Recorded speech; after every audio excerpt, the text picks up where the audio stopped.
In this presentation, I hope everybody's seeing my screen.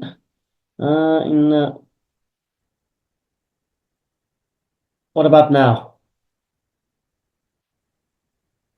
Yeah, yes, we see your screen. Okay, this is a presentation on behalf of myself and also Dr. Nikolay Sharankov, who is the epigraphist researcher in our project, the main epigraphist researcher in our project. Mm, And this is a presentation of the whole project, but since you already saw most of the technicalities around not our project but our projects, I have to say, because we're dealing with two collections, but they're very similar in their outputs, and I'm gonna concentrate here for a while. Not going to be very long, to the actually the contents of what we are trying to encode and visualize here.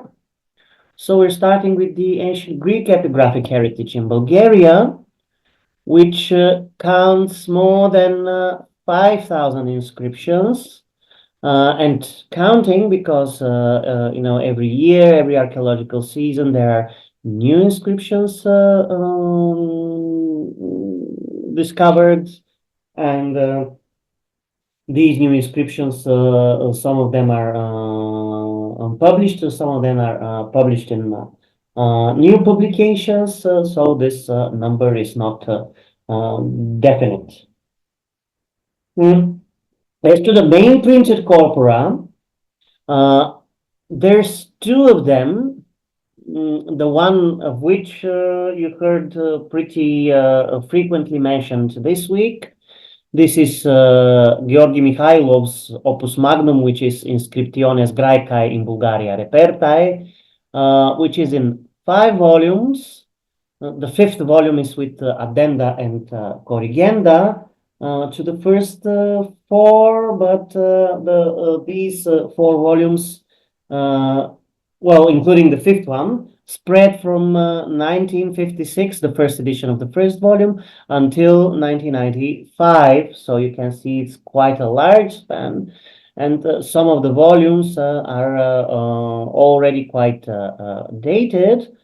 And they are in need of update and revision in the lights of new findings, new monuments, new excavations, or new interpretations of archaeological content that is discovered. Mm. There's also the one small, relatively small corpus by Veselin Beshevliev, published in, well, this one, the first one was in Greek, written by Mihailov. The meta information is in Greek. The other one is Spät Griechische und Spät Lateinische Inschriften aus Bulgarien, published in Berlin, published abroad in 1964, and this deals predominantly with late antique inscription and early Christian inscription, spanning from the late 3rd century, 4th century, the beginning of the 4th century AD, until 6th century AD, and we can say that these are the two main corpora which exhaust the ancient Greek epigraphic heritage in Bulgaria. There's also other kinds of epigraphic heritage that we have. We have Byzantine and post-Byzantine Greek epigraphic heritage, as you shall see in a while. We also have, of course, Bulgarian and Old Church Slavonic inscriptions, the Old Church Slavonic ones being in Cyrillic and Glagolitic alphabets. So you can say that there are two branches of this old epigraphic heritage. There's also, of course, the Ottoman epigraphic heritage. So there's a very diverse picture, but of this, the ancient epigraphic heritage forms a significant part, and Greek inscriptions are, as you can see, you see also a snapshot of Mikhailov's volume, although you have seen some of this already. to see how lemma of an inscription in Mikhailov looks like, together with the text, the metadata, the bibliography, etc., etc. You see here also the inventory number and the institution, Nulti Museo Filipopolitano Conservator. This would be the Archaeological Museum in Plovdiv. And there are, of course, other publications which did not enter these two large corpora, scattered here and there in scholarly journals and periodicals, and many of them, not all of them, but many of them currently hard to reach.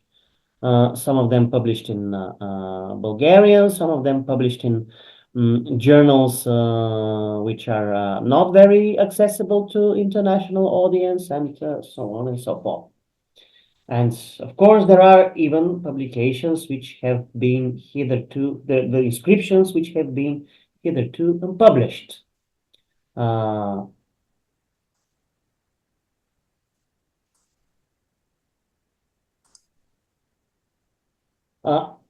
There were some attempts at revision of Mikhailov's corpus, some of them published in special studies and monographs, and some of them still unpublished. You can say that a lot of the revisions in our inscriptions that we include in Telamon are in their revised form after being seen again ex autopsia, and after some additions and corrections and additional commentaries have been added to them, are born digital. But there is at least one study, namely Nikolay Sharankov's notes on the Greek inscriptions from Bulgaria, published in 2015, which contains some preliminary notes as to the revision of the whole corpus. Not all of the inscriptions that were revised took place there, but it is still a publication on which you can rely while trying to encode and updated versions of your inscriptions, and it's published in a series known as Studia Classica Serdicensia, Volume 5. But if you search for the title, probably you will come across on it in electronic form somewhere on the internet, say in Academia Edu, where almost all of Dr. Sharankov's articles and studies and monographs are published. So here you can see, yes, one snapshot of the revised text of one Greek epitaph from Odessus, and some of these revisions have also found their place in an epigraphic. So an epigraphic is also a good source for revised inscriptions, which originally took their place in Mikhailov's corpus. As you can see here, revised text of one of the publications in the fourth volume of Mikhailov's corpus, which was then corrected in the fifth volume, and nouvelle restitution, new restoration of some of the lacunae, was proposed by Sharankov in an epigraphic. And usually when we deal with such inscriptions for our digital corpus, we include all those bibliographical references. But as I told you, sometimes we have revised them, especially for the purposes of their electronic publications. For most of these inscriptions, notwithstanding the previous printed publications, their current state, as they are in our Telamon collection, is born digital. It is not based on previous paper publications, and probably a lot more inscriptions like that are to come in our corpus. You know very well the details of the digital edition. We have this customized epidoc template, which is suitable for our monuments, and you have been using this throughout this week. And also, you tried yesterday, and you hopefully are trying now, and we will discuss this. Our platform for the visualization and indexing of the XML files and the list. The original platform with all of its functionalities is found on our website. What you have seen is I don't know how many of you were able to run the portable version. What you see is a portable version and a deployment, a mirror deployment on several other sites on our server where the original Telamon lives. So you have probably quite a good idea how it all works, or how probably it should work. The functionalities are all up and running now, and they certainly are up and running on the website that is currently in public use. So I will not go deeper into this. Here you have snapshots of the platform that now you know all too well. Yes, I'm gonna repeat once again that our way of front-end processing of the XML database is that they're stored in an SQL database where the XML files lives, and PHP command lines in the PHP programming language call them out and visualize them on the site, and also put them into different types of indexes, searches, and filters. As to the content, we're using data from Igeburg, which is revised and updated. Whenever we have the possibility, whenever there's at least the text of the inscription somewhere in the large databases that you have as references in your documentation, about which Dragana told in the beginning of this training week. For example, if there's an instance of a particular inscription epigraphische Datenbank Heidelberg or somewhere else, in Klaus Labi, in PHI Greek inscriptions, etc., we're linking data to other databases whenever this is applicable. And something that I think, besides the technical part, which is really added value to our project, is that a large part of this content was not available in Bulgarian, in both, at least in Bulgarian and English up to these days. It was available in Mihailov's corpus in Latin, or only in Bulgarian, but now it sees the light of the day for the first time in this format, which is accessible to both, widely accessible, as widely as possible, to both Bulgarian and international audiences. We have commentaries which are more detailed than in the previous, in most cases, in the previous editions of the monument. And in some respects, we're able to provide some rather significant revisions of the content of the inscriptions, such as identifying new local persons who are important for the personal history, or correcting their data, their onomastics, and maybe their dates of Florwit and other things like that. Here you see an instance where a provincial governor known from the third volume of Mikhailov, which was published in the 1960s, now in the revised form of the respective inscription, it's 1510, Igebook 1510. This proves the name of this person proves to be something rather else, as resulting from the autopsy that Dr. Sharankov was able to do this monument. For this purpose, of course, we need collaboration with museums, because we cannot do without the help of the museums and the collaboration with the museums who store and in many cases expose this material to the public.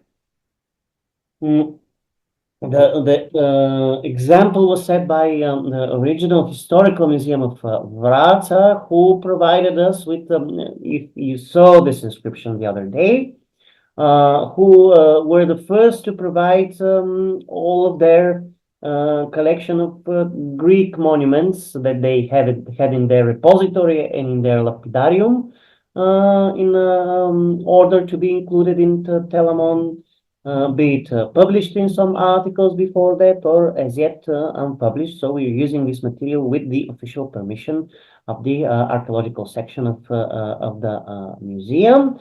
Vratsa is in the northwestern part of Bulgaria, where, to the north of the so-called Jireček line, which many of you are familiar with. So you can guess that not a great many Greek inscriptions are found there.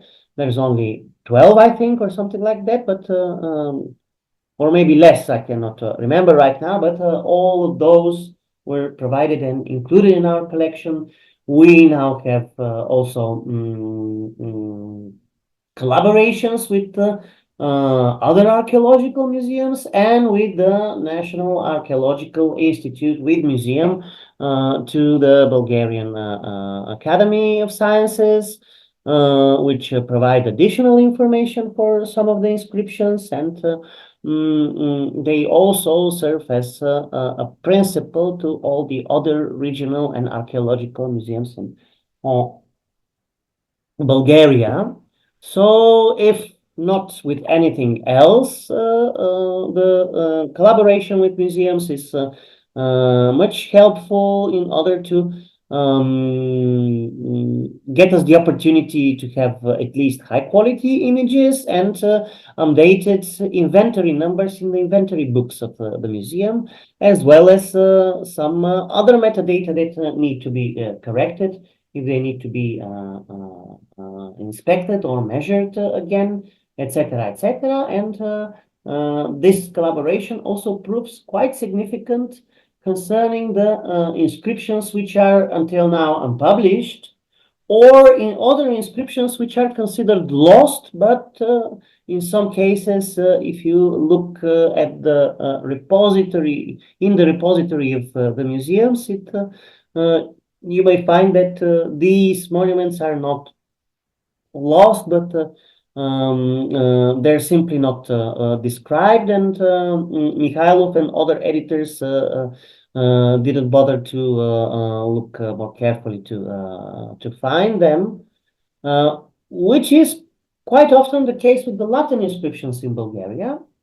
The Latin inscriptions in Bulgaria are even more than the Greek ones, although not in a more limited territorial range.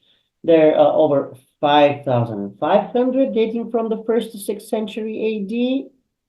And until now, there has been no full corpus published by a Bulgarian scholar or a scholarly collective of any of them. You have a preliminary corpus published by the late Boris Gerov. It was in 1989, and it was published posthumously to Gerov, who is our prominent Latin epigrapher. He devised a territorial plan much resembling the plan of Georgy Mikhailov. He divided the territory of today's Bulgaria into 4 major parts, which correspond to the 4 volumes of Ige book, and something like that was planned by Gerov, concentrating on the northern part of Bulgaria for obvious reasons that I told you before a while, and using some of the big tributaries to the Danube River as boundary markers of the separate areas when he wanted to prepare separate volumes. But he lived only to prepare a preliminary selection for one volume. And in this Inscriptiones Latinae in Bulgaria Repertae, you have only the Inscriptiones inter Oiscum et Iatrum Repertae, which are today's river of Iskar and Yantra. So this is only a part of the territory which was supposed to be covered by Geros Corpus, and apart from that, it was published posthumously to Gerov, and without his active participation in the devising of the final output. So there's probably much more to be desired for the Latin inscriptions than for the Greek inscriptions, for which, even though not up to date, we still have not one but two major corpora, and they are much more studied. Whereas hundreds of Latin inscriptions went unpublished or were published by some editors, often even not Bulgarian editors, circa the beginning of the turn of the 20th century, and then were never examined again. There is a very important edition which contains Latin, but also some Greek inscriptions. But for the Latin ones, this is especially relevant because probably this is the only publication, official publication existing so far. This is the Austro-Hungarian scholar Ernst Kalinka publication of 1906 as a part of the Schriften der Balkankommission of the Austrian Academy of Sciences, the Antike Denkmäler in Bulgarian, which saw the first publication of many monuments that then became part of other corpora. And for many Latin inscriptions, Kalinka is the first and the only publications. And there are some later publications, some of them in the recent decades coming in large numbers, but a lot of them are not really reliable. Some of the Latin inscriptions are also found their place in the Zil series and predominantly in volume 3. But as you can see, this is Mommsen and Domashevsky's edition from 1902, and from there on, they also went untouched and unmentioned further. Here, as Dr. Sharankov's scouting of the archaeological repositories proved, there are some instances of inscriptions which were considered lost, which were forgotten, which were never searched for, including some inscriptions which could be really interesting for the history of the region. For example, one inscription of Constantine II and Constance, which was published by Beshevliev in the 1960s and was since considered lost, but we were able to locate it, and it probably awaits our further revision and probably new publication, which in any case will be in the framework of Telamon project, because as I hope that we all realize, large printed corpora are nothing that will happen, at least not in our countries and in our region, anywhere in the near future, if ever. I think that Zil and Inscriptiones Graecae in Germany are probably the only series that could currently sustain their printed publication. This is why digital epigraphy is the future, and this is why it is very important to struggle to get these electronic publications recognized as really official, so to say, publications of the respective inscriptions that are to be relied upon. There is, yeah, another instance of a latent monument, this time by Gratian, Valentinian II, Theodosius, and Arcadius, which was also found in the village of today's Kovacevica, which is also may prove pivotal for regional history because it is something from a crucial period.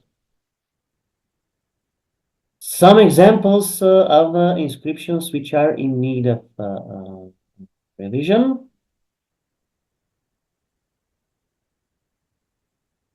Now, if Dr. Sharankov is here, he can probably intervene to say something. I'm not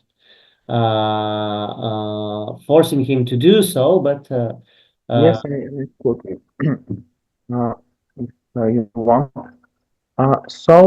This is a very interesting case, but it is not the only one. Inscriptions which were published in the 19th century, and then, although they are, as in this case, uh, in the open, so anyone can go and see them, no one in the last 120 years did it. And here is one inscription which was published in CIL 2 times with 2 different readings and 2 different datings. And it was published only in its first 4 lines, but there are 4 more lines. And only a few years ago, we went to this church in a small village and we were able to read the text. It is readable, but no one did it. And there are hundreds of such inscriptions. And this is one of the main purposes of our projects to revise all the readings, even of inscriptions which were well known and which have several publications. We always want to consult the stone itself, or if it is lost, all the available evidence, copies, photographs, etc. do you have something to add about what I just said? Because I really didn't see if you were able to come here. No, we can if you wish. No, I have nothing to add to your remarks. Yeah, here this is a very interesting example, but yeah, really, this is something which was published in Corpus Inscriptionum Latinarum, and we have quite. Yes, with the help of RTI imaging Yes. and repeated revisions, we were able to restore the complete text because in the previous edition, only the beginning and the end were read, and in the middle part, it was said there are 6 or 8 or 10 missing lines. And actually, even on this photograph, you see that some of these lines are well readable, others are not, but the text could be restored. Yes, And, you see that it we makes also great have difference. all photographs of this inscription when it was in much better condition, so they also helped us to restore this text. Yes, yes. Sometimes old editions also help.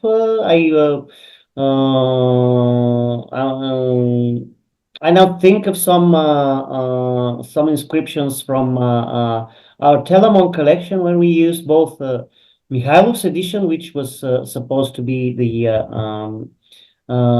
best up until then, and some older publications, for example, by Kalinka, and it so proves that after revision with autopsia and also with some technical aids such as RTI, as in this case, it proves that actually the older reading was to be preferred. Probably because when they saw the monument, it was in better conditions or for other reasons. So yeah, this is what we're gonna tell you. If you wish, this is our emails, and these are the websites of both projects. Yes, have in mind that yeah, the Telamon one is already absolutely official and it can be used. Tituli is still in its demo version.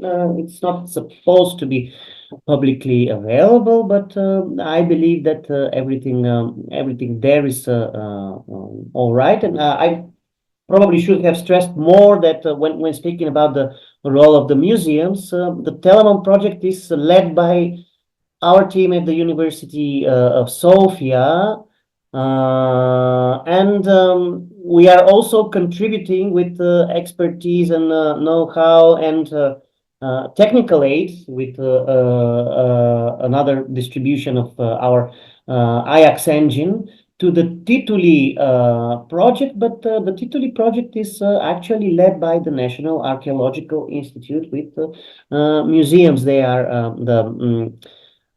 so to say, the scientific board of this project, and they are the ones who run it, and we're also we're part of the team, and we're providing the technical expertise and the epigraphic, the scholarly expertise on which the project can step that they can use as a basis. But I think that in this case, especially when you have inscriptions which are scattered in different institutions, it is really helpful to have such an initiative led by the National Archaeological Institute with the museum. So here I stop the sharing of my screen, and you can, yes, we're open for any questions and comments.